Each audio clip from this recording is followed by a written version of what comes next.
The broadcast is now starting. All attendees are in listen-only mode. Hi, everyone. Thanks for joining us today for 8 moments that can make or break the CISO. My name is Lauren Karsansky. I'm the Demand Generation Manager here at CyberReason. And with me today is none other than Sam Curry, Chief Security Officer of CyberReason. Sam has... Hi, Lauren. Yep. Just saying hi. Yep. Oh, sorry, you cut in a little bit there. Sam has a great session in store for you guys today, and we're thrilled that you can join us. But before I kick it over to Sam, I just want to run through a little housekeeping. So this session is being recorded. We'll be sending you a link to the recording tomorrow morning, so please keep an eye out for that email. It's possible it will go into your promotions tab, so please, if you don't see it tomorrow, make sure you take a look there. We will have some time for Q&A at the end, but feel free to ask any questions in the chat bar on your GoToWebinar panel, and we'll get to you. If for some reason we can't get to your question, we will respond to you via email tomorrow with an answer. And I think that about covers the housekeeping. So without further ado, I'll hand it over to Sam. Sam. Great. Thanks, Lauren. And thank you all for being here. My personal history, I've been a CISO now 4 times. If you look me up on LinkedIn, you can see where. My intention is to try to share some of my experience. One of my pet peeves is when vendors ask me what keeps me up at night. There are plenty of things that keep me up at night, but it's usually not one of the things that they're there to sell me. And so I thought a good thing, sort of practitioner to practitioner, to go over might be the as I see them, 8 moments that can make or break any given CISO or CSO. I'm the Chief Security Officer for CyberReason, and this is largely from my personal experience. And hopefully when Lauren takes the questions, feel free to type questions.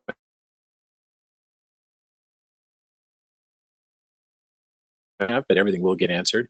But if you have any to add as well by the end of it, please feel free to suggest some of them. I'd love to hear your experiences as well.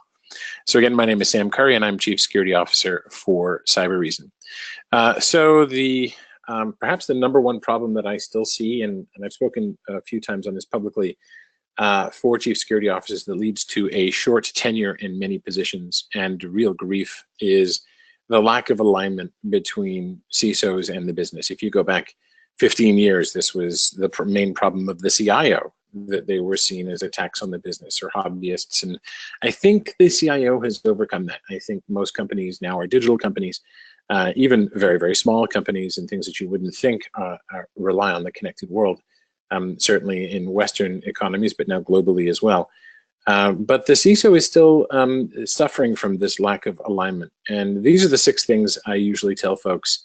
If you happen to be in the elevator with a C-level peer, the CEO, the CFO, a board member, and you're asked, how's it going? Don't answer with what you would answer if it was a fellow SOC employee or analyst on your team, or even an IT person. Make sure your answer is one of these 6 things. The 3 on the left I've bolded, although I don't know how well that shows up. People love to hear about how activity and focus is on revenue, cost, and risk. And I've put that there 3 times for an important reason. I think the most important seat that a CISO has at the table is the voice of IT-related risk. Specifically, there are other forms of risk, and you should get to know the people who think they too are the custodians of risk. Folks like the CFO, the legal counsel, people who are doing things like operations for the company, so finance, legal, operational risk. Get a seat at that table in particular, and become the voice of IT-related risk and how it intersects with the business. The 3 lesser ones, and I say lesser because they can rise and fall to some extent depending on company culture and what's going on, are customer satisfaction for most companies, being able to say that your impact is going to, for instance, and that translates, of course, into revenue and cost, is going to lead to less churn, happier customers, more consumption of services, and frankly, more referrals. Good businesses, happy customers, or happy customers are good business. Employee efficiency is a big one, and strategic initiatives. If you find yourself in the elevator with the CEO right after an earnings call, or right after an all hands call, and they just said what the 3 big strategic initiatives are, it is fine to talk about those things. But I mention this because fundamentally the main problem that you're going to see a theme recurring isn't that we don't know what to do with bad guys. We're actually pretty good at it. We can find tools and put processes and people in place. It is that the CISO has a logistical role, and our role is to align to the business and to make sure that you're not seen as a tax, and that you, in fact, are experts in the business first and foremost. So, having said that, I thought it would make sense to show the growing pains of a security department, because I'm going to refer to some of these for the 8 moments. There are many models out there. I think you'll see, especially consultants have models of this sort of thing. I use 4 simple ones, and it's a reflection, I suppose, of how long I've been in the industry and what my experiences were. I remember the days of security being 1 to 2% of IT spend, and of course now it's up at about 4 or 5 times that. In those days, everyone was a checklist, more or less, except for a few companies or government organizations. And that is literally, you've got 1 to 4 people in security. You see, and your company sees security as a sequence of tick boxes. You check them off as you go down the list, and we call it done. The next phase, and I'll say this, every time you change phases, it's usually a traumatic experience. It's usually a who moved my cheese moment for the company and for the department. Can often signal a change in leadership in security, and a different way of operating. So when you move into a compliance phase, it's usually because there's a big stick being held over the company. Old examples are things like Sarbanes-Oxley, also HIPAA, PCI, but then moving up, the FFIEC was a big one, NERC-FERC, another one. I remember on one occasion I was meeting with a West Coast utility provider, and turned out the CISO couldn't make this sort of CISO to CISO meeting because, and nor could 2 of his analysts, because they were on a plane with $1 million per day incidents, and they had 17 of them outstanding. So I get it. The third phase is an IT risk phase, and in this phase is probably where the company gets the biggest security department. This is where you bloat to over 200 people in the department, and everything security falls squarely in the lap of the CISO in this case. And it's probably the point at which the CISO goes to the most rapid elevation, where they truly become a C-level player. But they're still treating IT risk like it's different from other forms of risk. And it's not empire building so much as everything security winds up getting sucked in. The fourth phase, I call the business risk phase. This is where the department can shrink a little. The department only has a few tasks. In particular, the job is to manage what security uniquely does, as opposed to anything with the word security. And the department can shrink from that high watermark in phase 3. Here, the CISO maybe gets to the highest point. I've seen some report to the board. I've seen some folks become a chief risk officer, which is a great extension as to what they do next, if you can do that. And here, the job is twofold. On the one hand, it is determining policies that are security relevant for the company, and then auditing to make sure that they're in fact followed, and then being able to uniquely use cyber skills, if you will, to go hunt and find intruders and adversaries. Everything else, firewall policies, authentication projects, antivirus updates, those sorts of things can largely be done by IT. They don't require specialized knowledge. There's no more difficult to manage antivirus updates than it is to manage any software distribution. And so that fourth phase really is the best aligned to the business and probably the most responsible. Now, I mention this because I'm going to refer to phase changes among the 8 moments. And it is never easy, even when you're the agent of change, to weather one of these. But do keep this in mind, that you go from checklist to compliance, IT risk, and business risk. And the drivers here are manifold. There are many things that can happen.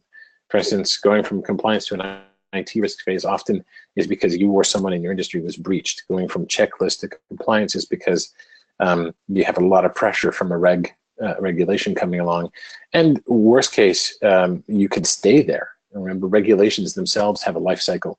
And if they aren't solving the fundamental problem they were created to solve, they will drive up the fines, right? As we saw with HIPAA going from $5,000 fines to $20,000 to $50,000 and much, much higher. and they will drive up the specificity, which ironically in some cases can make the situation worse. All right. I've spoken about this on a couple of occasions. The CISO spending challenge, here's how most security departments, I don't mean the best, I mean most, do things. Someone turns up sometime in Q3, whether that's calendar or fiscal, towards the end and says, hey, it's budget planning time. Some companies, it happens in Q4. And the CISO groans and they say, don't worry, I took your budget from last year, I moved it forward, and I'm shaving off 10%, 15%. At which point there's a groan collectively, right? Because this, they always need something new. And by the way, CFOs know a few things looking around the table about what everyone's going to ask for at budget time. Marketing is always going to ask for more program dollars. Engineering is always going to ask for more engineers. And security is always going to ask for more toys. There's always a new attack of the week, and there's always some whiz-bang, one-U recommendable device that will solve it all. And the CISO has to put pressure back on that.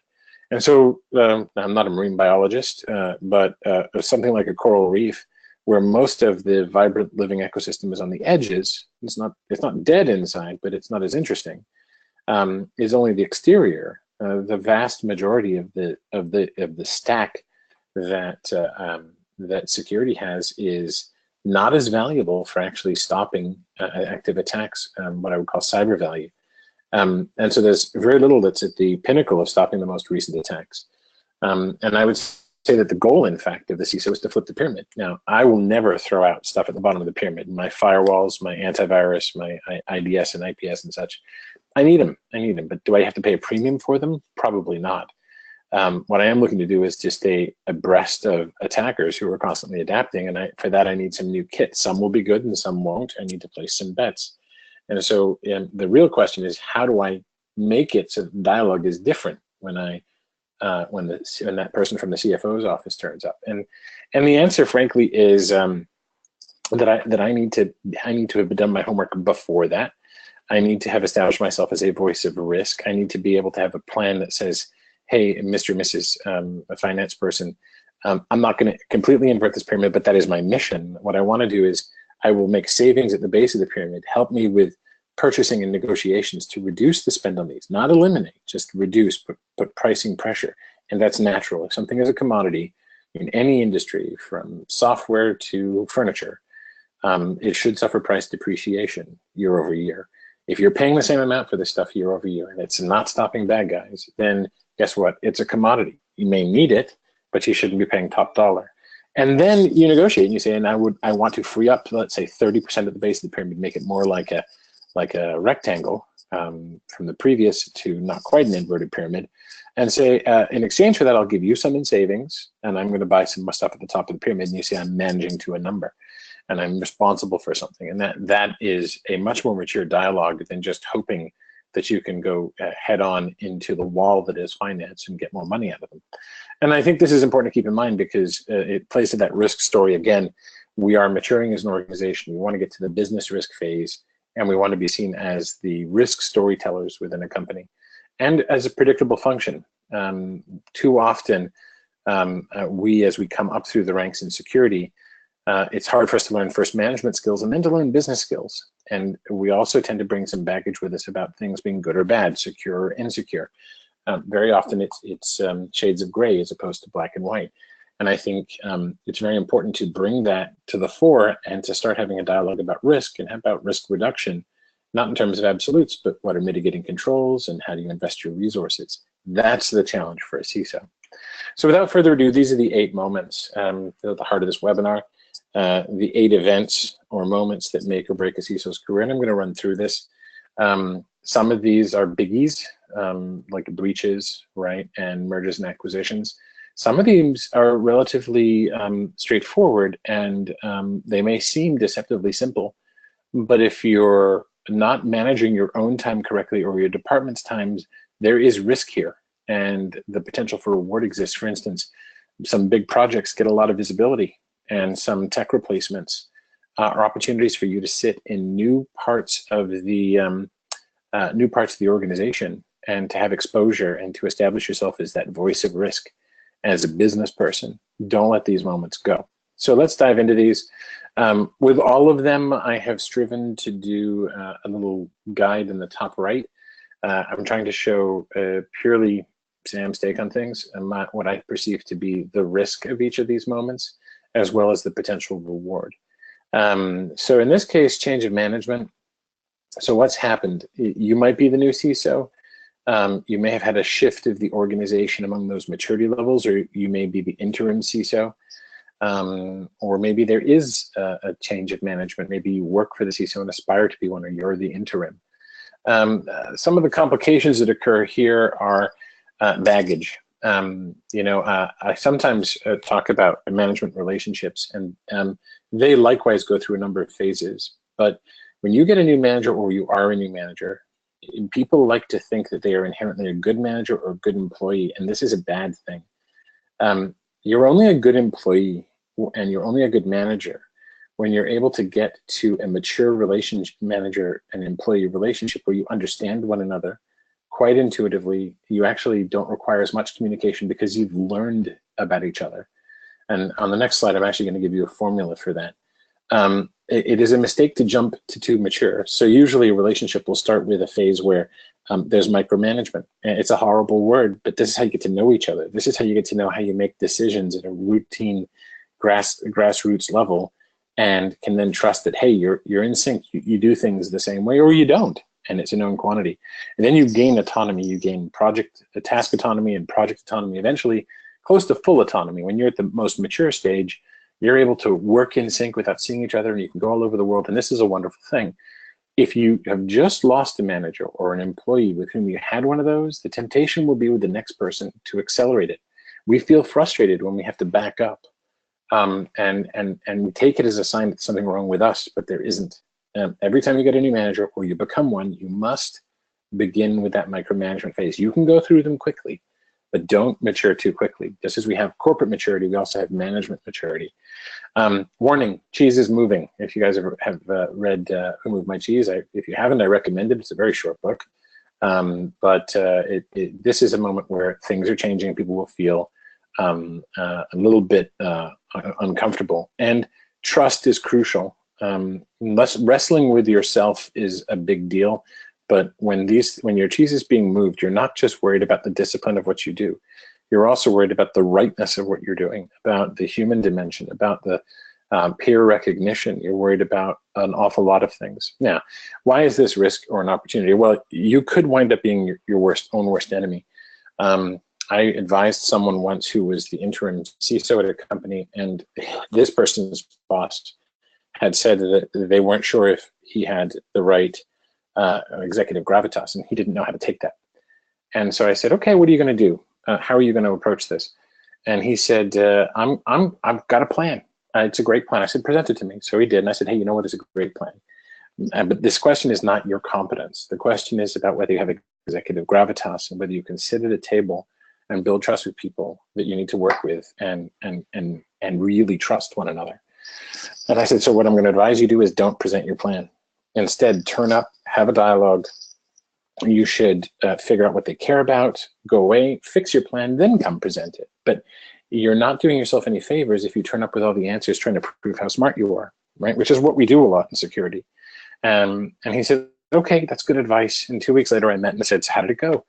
And he said, well, I think it went well. I said, why? He said, well, I presented my plan, which was just heartbreaking because that was exactly what he shouldn't have done. And he regressed to what had worked previously. He was seen as arrogant. He was seen as not having executive gravitas. And 3 weeks later, there was a new CISO being recruited that he had to interview. Not good. So the winning strategy here is do it all over again. And yes, I mean do it again. Do the fundamentals. Use it as an opportunity. If you've done it well and you know your stuff, it may be frustrating to go through the details again, but we should be able to do it. This should be a thing that you can get done.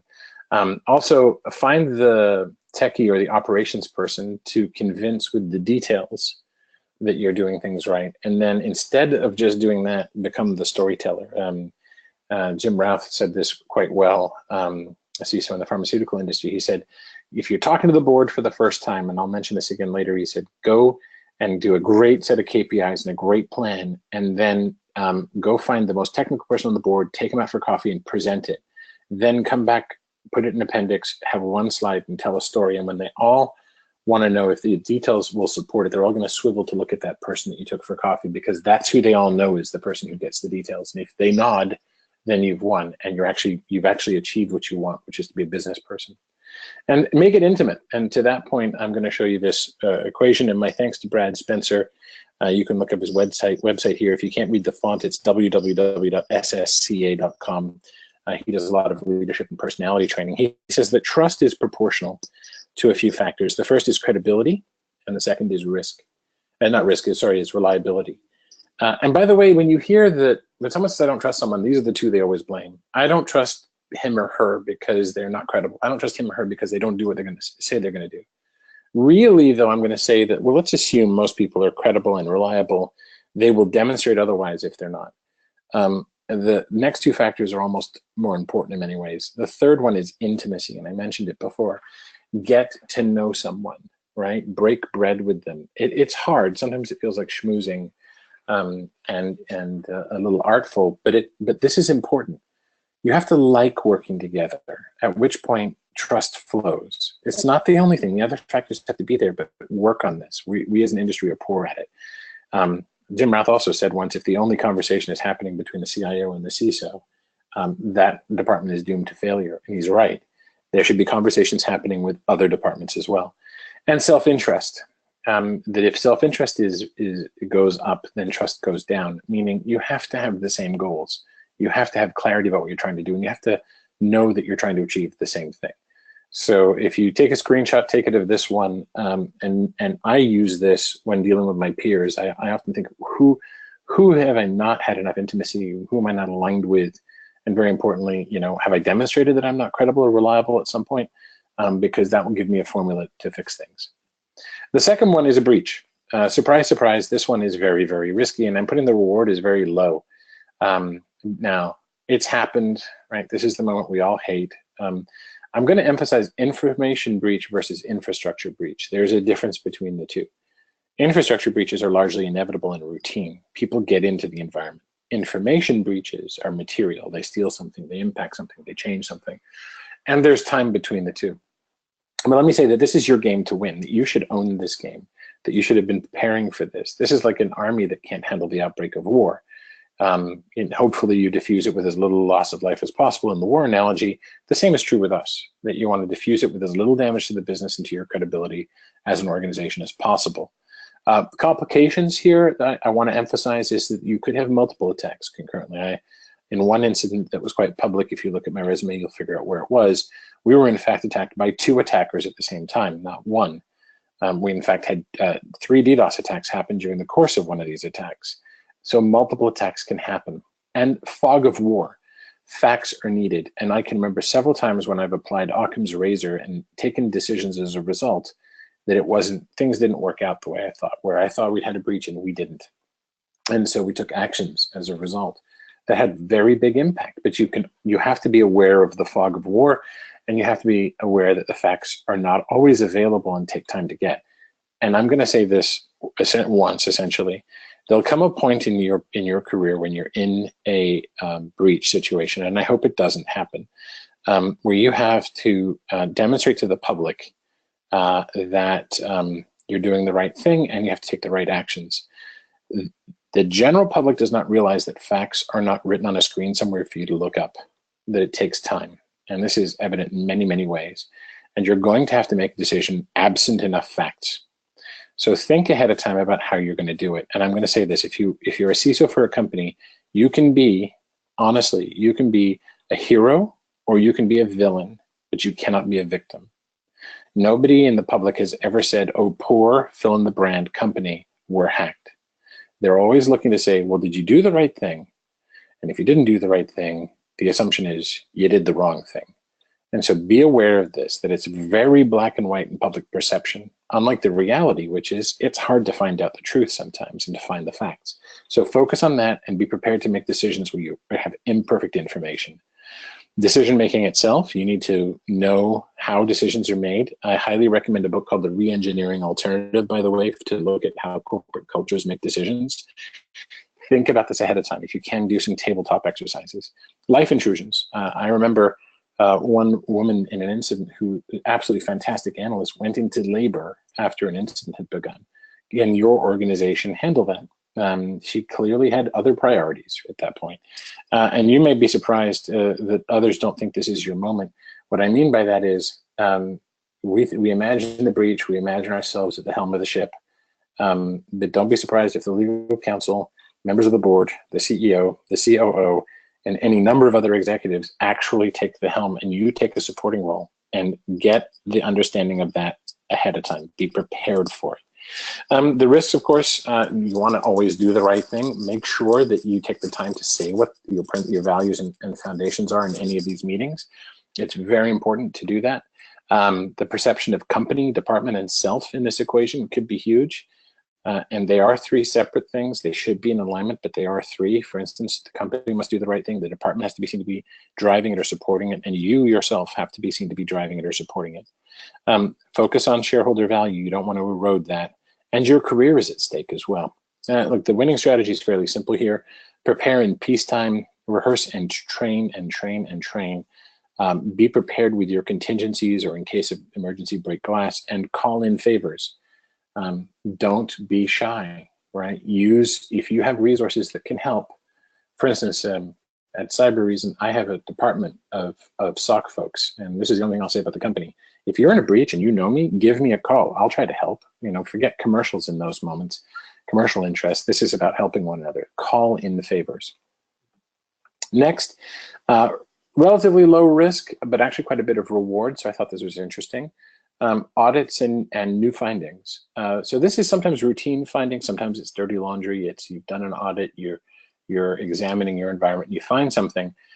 Some of the complications in this is that there can be quite a bit of executive scrutiny. There can be a bit of a storm in a teacup effect, meaning it's not actually that big a deal, but it tends to be the focus, especially in peacetime. There can be sensitive information, but in particular disruption to routine. Depending on the frequency of audits, it can be backbreaking work. You can have an audit a day in some companies' instances, an analyst going around bayoneting the wounded, as I sometimes call it. The risks are fairly obvious, fines, of course, and bad PR, but think about the PR in the context of if something else happens among these 8 moments. If you didn't patch your systems and you have a finding about it and you don't take an action on it, how bad does it look if you actually have a breach that's related in some way? Think about posterity. Be very careful what you write. We know about this, but the process of discovery, once somebody has subpoenaed you, can uncover crazy things in emails, and I've seen some nutty things over the years. So be aware that what you write will live. Unlike Vegas, things don't go away when you go home. In this instance, be really careful with what you write down and what you say.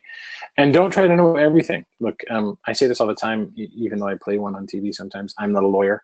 I'm also not a brain surgeon or an accountant, right? So I don't defend myself, I don't do my taxes, and I certainly don't do my own brain surgery. Make sure that you're not stepping in and de facto pretending to knowledge simply because you have some experience. I have over 24 patents filed, and I personally am not a patent lawyer, and I don't pretend to know what's going on there. I always go to an expert. So the winning strategy here is work from first principles. Very important in the world of GDPR right now, that you state them, right? That there is a record of stating them. GDPR is saying that the privacy of citizens matters and must be of primary importance to your organization. Make sure it's true, and make sure that it drives some of your decisions, and make sure that you work from your strategy as well. And if your strategy doesn't reflect it, is it time to update your strategy? You can do that. Check your inner OCD or control freak at the door. I think it's quite simple that sometimes you don't have to stand up and be the defense lawyer. Sometimes your job is to get through these things and operationalize things. And of course, prepare your go-to experts and establish processes. Process. Usually a finding or two, not a big deal. Make it part of the new normal as you go forward, and you'll find that this is a way to shine as somebody who executes and sees things. Make sure that you don't let this one slide by. This is going to happen anyway, so the risk is relatively little, and you can get ahead of it. Now, mergers and acquisitions. We're about halfway through, and this one is a fairly big one. I have been either acquired or acquired a company 14 times in my career. Yeah, 14 this time. essentially, when companies merge, you can have a lot of lack of information, control, access, and lack of visibility. You might be the CISO of the acquired entity or the acquiring entity. But either way, you're effectively going to double your network size, and your visibility is not going to cover the other half, right? So some complications. You're going to have discontinuous stacks between the halves, assuming the same size, but fractions, never mind. You're going to have discontinuous operations. You're going to have a rival. There's somebody else in the new entity who's probably vying for the same position. Confusion in responsibility and different maturity levels. You remember my maturity model earlier. One of you might be a 2 and one a 3. One might be a 2 and a 4, right? If you looked at my resume, you'll see I actually at one point was the CISO for Arbor Networks, who, as you may know, are the #1 in anti-DDoS. I was in an acquisition of 5 companies coming together on the same day. My #1 fear was that we would be DDoS, right? And so on that very first day, what could look worse than the #1 company in anti-DDoS being DDoS? Now, it didn't happen because we prepared, but be aware that if a bad guy is going to make a move, the cockroaches will come out when they think the lights are off, right? And so they are aware that there are seams between the companies, and therefore there are new vulnerabilities that emerge for a window. They're going to make a grab. If I was an attacker, that's what I would do. What are the risks and opportunity? Well, the obvious ones: revenue, cost, risk, strategy. Risks as these things come together, because 2 companies are making a massive bet on their future. And the shareholders associated with each, which is whose value we're supposed to be increasing, is at risk in this phase, right? There's risk and there's reward in this equation. If you're not careful, you could really mess around with finance, your peers, your business partners, and your public relations folks if you start doing things that are not carefully coordinated. Of course, I already mentioned vulnerabilities related to integration. There's a temptation to boil the ocean, come up with the perfect plan, right? One of my colleagues in the sort of medical prescription and pharmacy game had 2 major companies come together and had 12 months to integrate them. I'll tell you, it wasn't all done on one day. It was amazing what he did. But keep in mind as well, your career is at stake, and it's an opportunity to advance it as well. The winning strategy for this is get ahead of the acquisition. Talk to the people who are in charge of it, legal and particular, and finance, and see if you can get a window ahead of the acquisition for the security people to talk just security. I've done this on 3 occasions where we've got at least 2 weeks, in one case as much as a month and a half, time to sit down together and say, okay, what is the risk registry we're going to build? Grab the new risk voice in IT slot as fast as you can and be a bridge builder with the business. Try the yes and instead of the no but approach to things with the new business stakeholders you have to deal with as well as the old. And I had a plan for day 1 and then 30, 90, and I actually was 30, 100 in my case, but 90 works out quarterly, then a half year and a year in order to get to an integrated vision. And prioritize. In my first 30 days, we did a risk registry among the CISOs of my last acquisition. There were 3 of us with that title and 2 who didn't. We sat and said, okay, in the first 30, we would like to do these 20 things. We're going to do 5. And we rated them on the basis of our ability to execute and reduce risk, not just risk. And we found mitigating controls for some of the other things that were temporary countermeasures. But prioritization was the name of the game. And by saying what we were going to do and telling the board and the executives of the merging companies what the plan was, we built credibility. And we also got the understanding that there were risks that we weren't going to be able to address. Then the next, in our case, 100 days became even easier because we said, okay, we've revisited based on what we know that risk registry, and we're going to now tackle the next 3 or the next 5. And we were able to show a plan throughout the year. And by the time it was all done, the new CISO of the new entity had a plan in hand. So really get those plans right, prioritize and communicate them. Now, maturity shift. I mentioned earlier in my maturity model that changing phases is a traumatic experience. This in itself is something to watch for.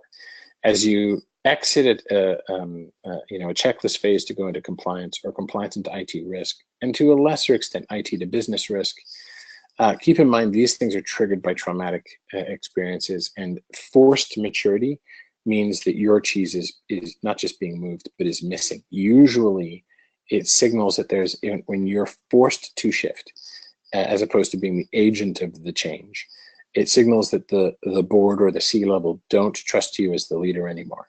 And that's why I put the risk so high on this. Also, the reward is there. If you can actually weather or become the agent of change across one of these changes, you are in a pole position and very strongly placed to call the shots. There are new partners and players often, new managers, new budget constraints. Some of the risks, of course, are career loss of trust, shareholder value impact, and predictability of the department. But the strategy should be fairly evident by this point. Be the agent of the change. Be seen as a business person first. If you have to choose personally whether to be seen as a business person or a techie, choose business person. You have a department of security people. And in the wrestling match between the people under you in the security department and your peers pulling on you to be a business person, your job to the security people is to be a provider and logistics person to enable them to do their job. And your job at the business table is to be the voice of risk, not the minutiae in security. So for that, I'm going to say make sure you have the right lieutenants, focus on non-CIO relationships, create a story around risk and triage, make sure you cover the whole estate, and cover cyber and hygiene both from my pyramid.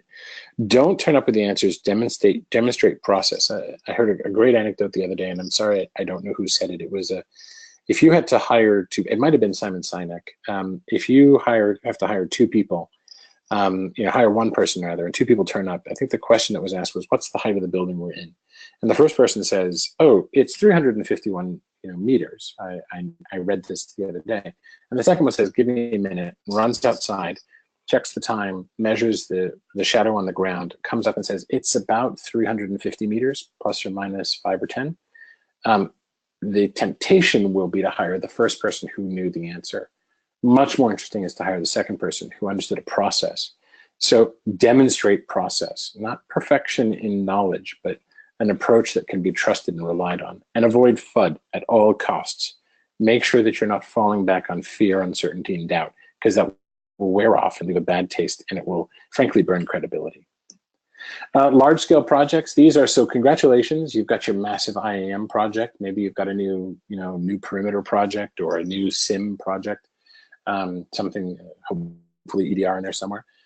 But you've got a very big rollout. It has high strategic value.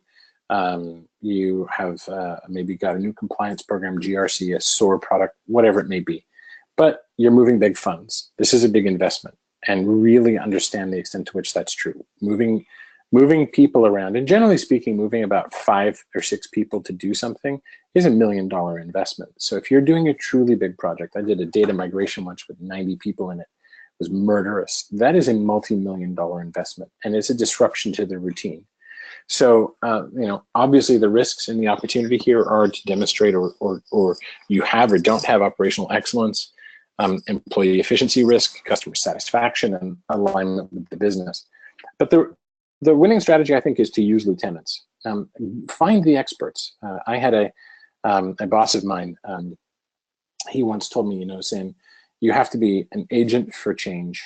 You have to be the voice of risk, and you have to have operational excellence. And I have bad news. You personally can't do all three. Because even if you were good at all three, which nobody is, you can't actually physically do all three. So make sure that you choose the ones you're going to own and put your mark on. And you can choose any of these as a CISO, but have lieutenants for each of them.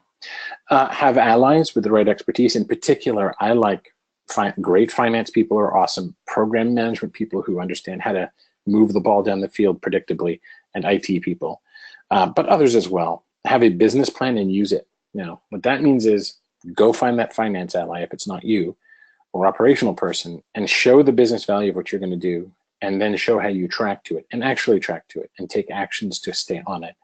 And I'm going to remind you that the launch of a project is in the middle of the project. It's not the end. So many times the launch happens, and I've seen people plan their vacation the week after, and they high five when they go home, not realizing that's the middle of the project, because you have to have sustained business value and stability. I've seen it with product launches. I've seen it with tool launches. I've seen it with processes. Track the value and keep tracking it. Make sure that you follow through.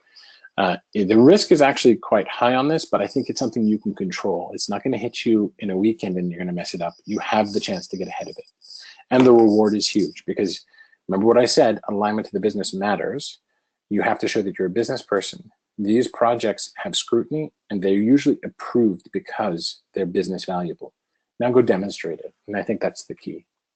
Tech replacement is a little different. It might be changing the IT stack or security stack. Some of the complications here are obviously the executive scrutiny and disruption to the routine, but there could be a lot of holdouts or passive aggression on things, meaning somebody's not really convinced that the move to the new tool set or a new particular piece of the stack is needed or even very good, but they're just going along because they're fairly sure that they would politically lose if they went against it. And they're waiting with the knife to stick it in if it goes wrong. Also remember Murphy, and what I mean by that is there's something called the Dunning-Kruger effect. If you've got a Google window open beside you, you should look it up, Dunning-Kruger, D-U-N-N-I-N-G.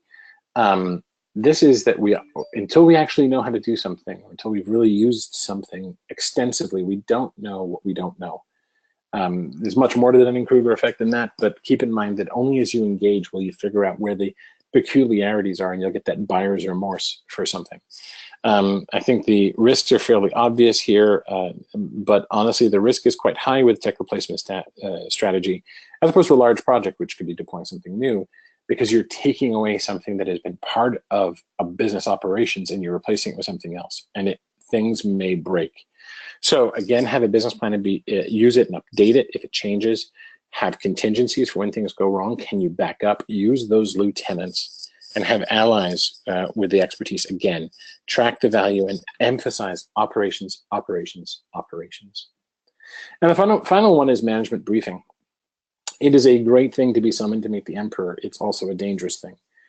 This could be board briefings, C-level briefings, and your seat at the table, if you're a CISO, it really demands that you have a voice and a reason to be heard. If you manage to elevate security to the point where the board cares, and in one case I know a company where there were security people on the board, but no executives who were security people, they were desperate for a CISO as an ally, then you need to prove that it was worth inviting you. And so I actually colored the risk and reward a little differently here. The risk to the company is only one circle, but the personal risk is high. The reward for the company is very tangible for security having a seat at the table, and a lot of boards now are adding security people. Again, we have some of the similar type of complications to the last one, but keep in mind that the trust and career are on the line here, and that risk management as a discipline in the company is at risk, that it can be elevated or it can sink.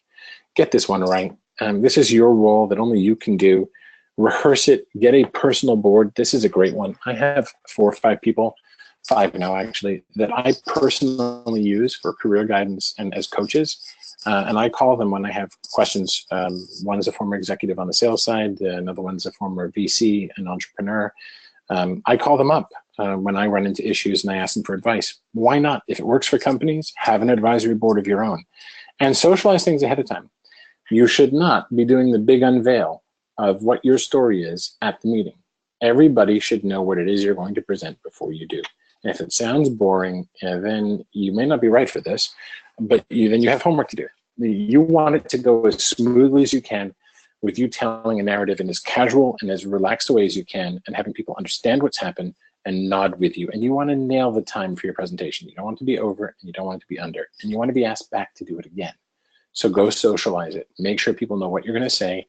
You've smoothed out the rough spots ahead of time, and you're ready for a business discussion, not a free-for-all or a sell job that they haven't seen before. So I'm going to conclude with this before I pass it back to Lauren for some questions. I'm going to say timing is everything. So don't panic if anything happens.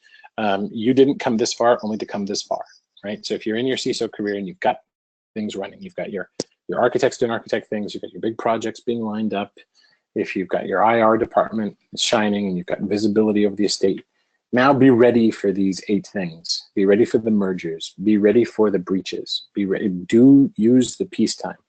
And remember, you're the voice of IT risk and the voice of the business on behalf of security, right? You're the voice of the business to security, you're the voice of IT risks to the business, but you should be seen as a business person, be the storyteller, do your homework now, and business value ultimately will trump everything. And keep in mind as well, this is a human problem. You may have gotten here by knowing in the early days how to reverse engineer or reverse malware. You may be very good at hunting malicious operations in environments. You might have an excellent compliance record. You might be a whiz-bang person understanding identity and access management. None of that really matters. This is a human discipline. The attackers are people who use tech tools. The defenders are human beings that need to be given leverage and strength. And you have shareholders and business allies and peers and partners and employees as part of your ecosystem.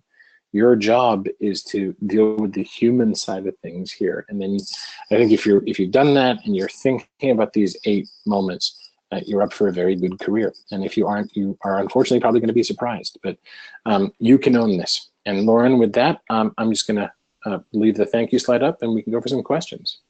Absolutely. Thanks, Sam. That was fantastic. So we do have a few questions. The first thing I wanted to ask, a few people jumped in.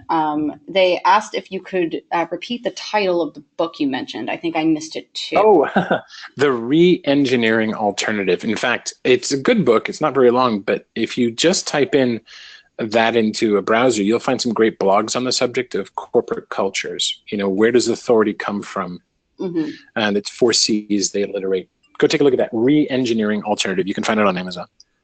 Excellent. I know you like to actually reference books a lot when you give these webinars. I do. We'll send out a little reading list after for the folks what your reading list is.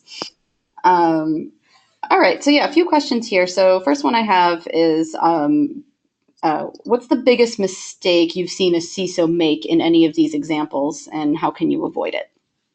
Ooh. Well, the biggest mistake that I've heard of is often to do with integrity issues, but the biggest mistake I've seen is usually that the CISO becomes very inward looking, that they do one of 2 mistakes. They either try to demonstrate their hyper competence at everything, like almost to the point of it being a flaw. Relax, you're a security guy, you're assumed to be the expert in the room. Don't spend any time proving that. Like, you don't have to. The second thing that I see is very often that they fail in the social dimension, that they really, you know, I actually know one CISO who's borderline autistic, and of course I won't mention him, but he worked really hard at the social dimension. As a result, he's excellent at it. And then I see other people who are actually quite gifted socially, who stay in their office or in the SOC and stay with their own security guys, and they're irrelevant. Those are the 2 biggest mistakes I've seen, Lauren. Interesting. And someone writes, to your point about large-scale projects, I always find out too late about things. I feel like security is not being brought up to the table early enough to make an impact. What would be your advice for changing that? Yeah, look, I could imagine several root causes for this one. One is it's hard to turn up and sit in meetings when your email's calling and there's tickets open, and you know there's just a ton of demands on your time, both personal life and work life. It's hard to be at a meeting where you're not that interested. But if you don't put the homework in attending the new office opening, the new marketing program launch, the ops meeting that you may do every week or 2 weeks on the state of the business, if you're not doing that, then you're going to get blindsided. So generate a legitimate interest in the company. If you can't do that, find a lieutenant who can. A very effective CISO I know has an excellent number 2, and she goes to every meeting, listens, and she enjoys it, and she tees up what the CISO needs to know about. And so this is a CISO who's found his weakness in this case, who has got a way of staying abreast of what's happening, because you're not going to find out until too late. You've got to be invited to this. I remember my first day on the job, actually at MicroStrategy, I was asked to review the moving to Amazon project, and somebody fired it off to me, and I looked at it and said, oh, here are the risks, you know, and here's what we should do to get on there. And the person who got it back said, oh, Sam Curry said we can't move to Amazon, which is not what I said. And I realized my first day, if I don't treat this right, I'm not being asked to the second meeting. But I also realized that we actually probably should do it. We just needed to think about what the risks were and how to mitigate it. And this was a big cultural challenge. So I had to work from day one not to be seen to be Dr. No, because everything I said was assumed to be a no. And Right. then they would read the justification. So try the yes and instead of the no but, right? Got it. Very good. We have a question here that asks, how do you go about balancing risk, employee experience slash client experience, and business goals? Probably a bigger question, but Well, this is a tough one because look, if the I'm going to say that there's three kinds of teams, right? There's problem-solving teams, which are most management teams. The biggest problem they have is trust. There's creative teams, and the biggest problem they have is autonomy, the ability to do what they think is right. And the security department is filled with people who believe that they know the most important thing to focus on, this kind of attack, for instance. And then operational teams, the biggest problem that leads to issues and roadblocks is lack of clarity. You know, I'm reminded last year of when people were talking about Equifax, they said, why didn't they just patch those vulnerabilities? And I'm like, look, it's not G.I. Joe where knowing is half the battle.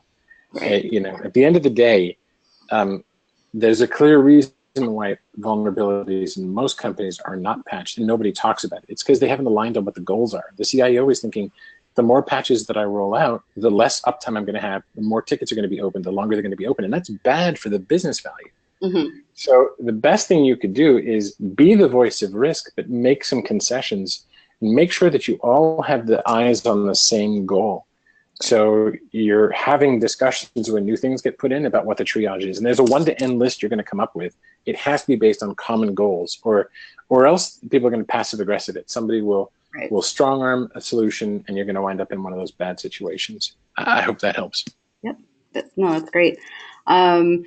Here's an interesting question, I think. When it comes to application security for a company that doesn't do very much in-house development, how do you juggle requirements from auditors and the pushback from IT to have documented standards?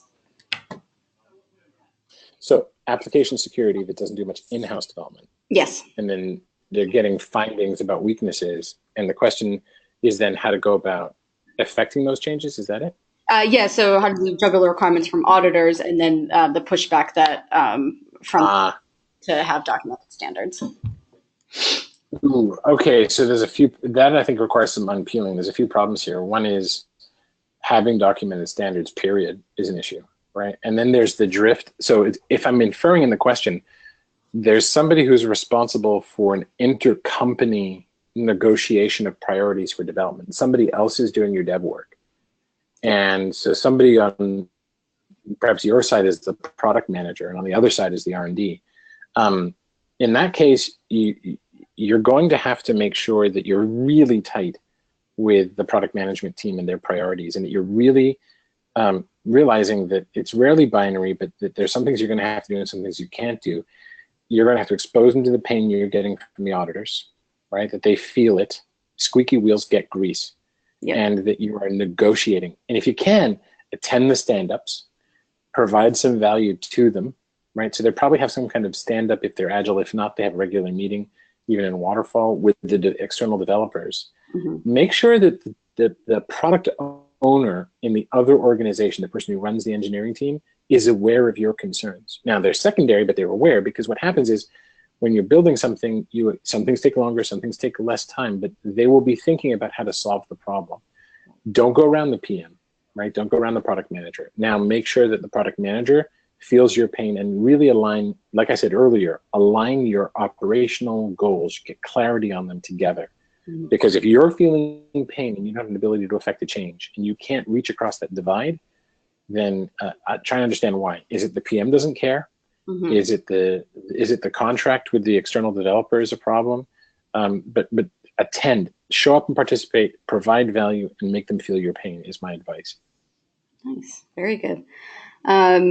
Actually, here's something that I've known you've another question. I know that you've spoken to quite a bit. What's the average lifespan of a CISO in an organization? Ooh, 13 months. That I've seen numbers as low as 11 and as high as 20, depending on when it was.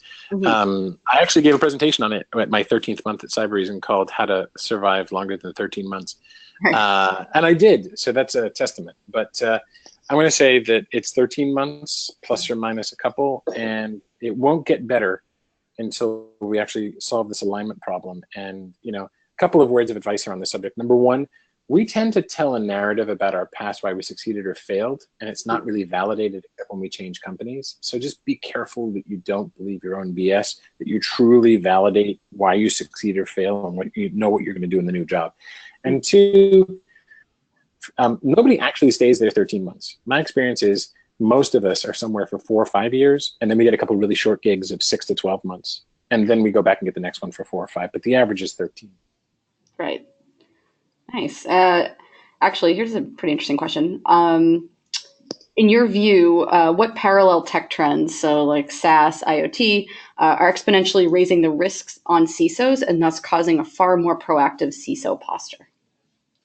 Wow. Okay, so the first one I'm going to say is cloud adoption. Yeah.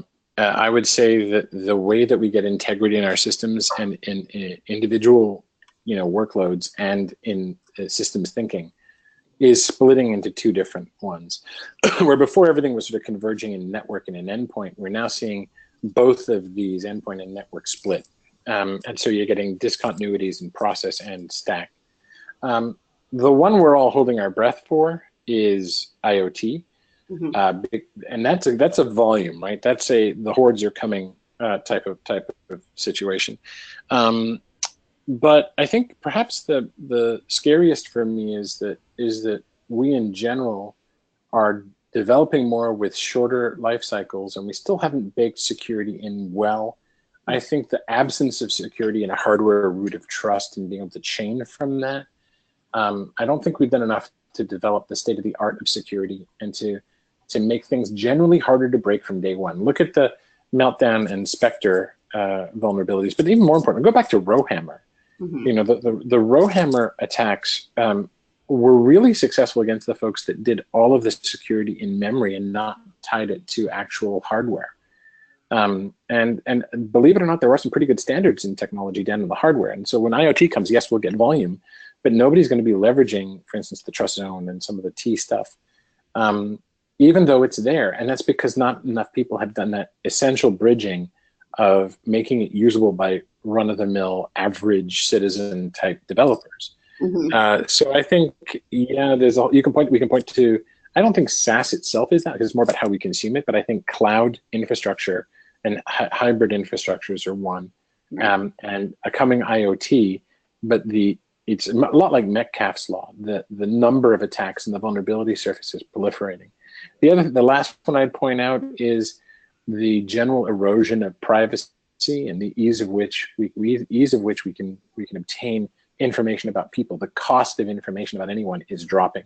Relationships are understood that are exploitable, like who's a friend of whom and who's related to whom. I'd say those are the macro trends that concern me, but I'd love to see us as an industry collectively beef up hardware-based security and start to develop some new standards for what it should look like regardless of infrastructure.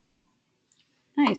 And there's one, we have time for one more question. Thought it was a good one to end on. Someone asked if there are any events that are worthwhile for new CISOs to attend. Wow, that's a good one because so many events are overblown. I would say don't go to any event unless you know before you go. Yeah. That the content is going to be something you're interested in, and you're going to expand or renew or refresh your network. I'll just say this, that you can learn a lot online without having to physically go somewhere. But if you're going to pick up and go somewhere, do it for a purpose. And you can find great backup career choices, new employees, new partners, new information sharing networks by leveraging the human dimension. You don't have to go to an event to do it. They're great for it. I myself go to conferences and I refuse to go on show floors for more than about 5 minutes. On one occasion, I send my poor wife off to find the best booth because she's not a security person, and she comes back and tells me where I should go, and I want to see how they've appealed to her. But make sure you have a purpose and exercise your social muscle outside the company at these things. That's the real value for me. Excellent. So I think that just brings us to the top of the hour. That was fantastic, Sam. Thank you so much for Thank you, Lori. sharing that with everyone. Folks, thank you so much for coming. We really appreciate it. Again, we'll be sending you a recording of the webinar tomorrow, so keep an eye out for that. And again, check that promotions tab. That's often where that email ends up. So again, thanks everybody, and have a great afternoon. Thank you, Sam. Thank you, Lauren.